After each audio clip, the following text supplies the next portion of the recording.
Le méchant fait un gain trompeur, Proverbe 11, 18. Lorsque les princes portèrent leur accusation contre Daniel, le roi réalisa soudain combien il avait été trompé dans sa folie. Il avait signé le décret sans réfléchir.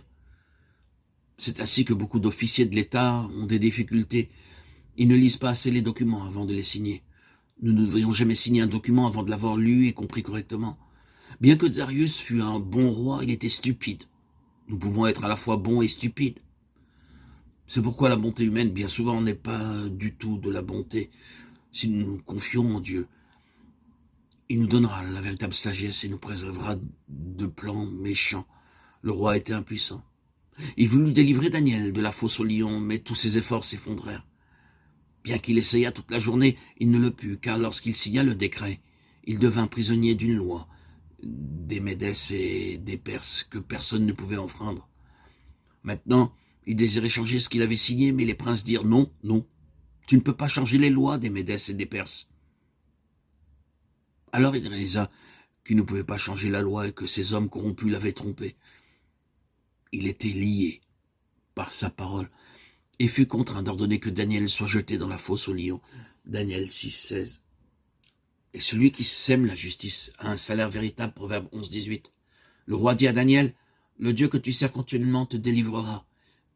Bien que le roi n'eût aucune expérience de Dieu, il savait une chose. Daniel était un homme de Dieu, qui servait Dieu fidèlement, donc Dieu devait le délivrer. Le roi jeûna toute la nuit, il se rendit tôt le matin à la fosse au lion pour voir ce qui était arrivé. Il appela d'une voix triste, « Daniel, serviteur du Dieu vivant, ton Dieu que tu sers avec persévérance, a-t-il pu te délivrer des lions ?» Sa voix était triste, parce qu'il n'avait aucune expérience de Dieu. Qui sait, pensait-il, les lions ont pu dévorer Daniel. Ce n'est que lorsque nous avons le Dieu vivant avec nous que nous avons une réelle foi, sans quoi nos cœurs sont remplis de doutes et de craintes. Daniel répondit, « Ô roi, mon Dieu a envoyé son ange et a fermé la gueule des lions qui ne m'ont fait aucun mal. » Versets 22 et 23. Le roi fut très heureux que son ami Daniel soit sain et sauf. Il ordonna que les méchants hommes trompeurs qui avaient essayé de le duper soient jetés dans la fosse aux lions à la place de Daniel.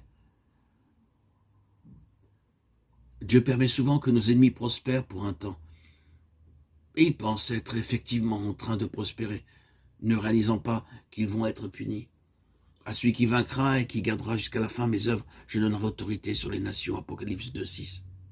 Daniel souffrit à cause de son témoignage, mais Dieu le délivra à cause de sa fidélité. Ce n'est que lorsque nous sommes fidèles comme Daniel que Dieu nous délivrera. Nous devons être fidèles dans notre tâche, vrais dans notre témoignage, honorant Dieu nuit et jour, priant 3 fois par jour sans crainte ni honte, louant constamment Dieu et le remerciant pour toutes choses. Nous verrons alors que Dieu enverra ses anges pour œuvrer en notre faveur et que les plans d'ennemis seront confondus.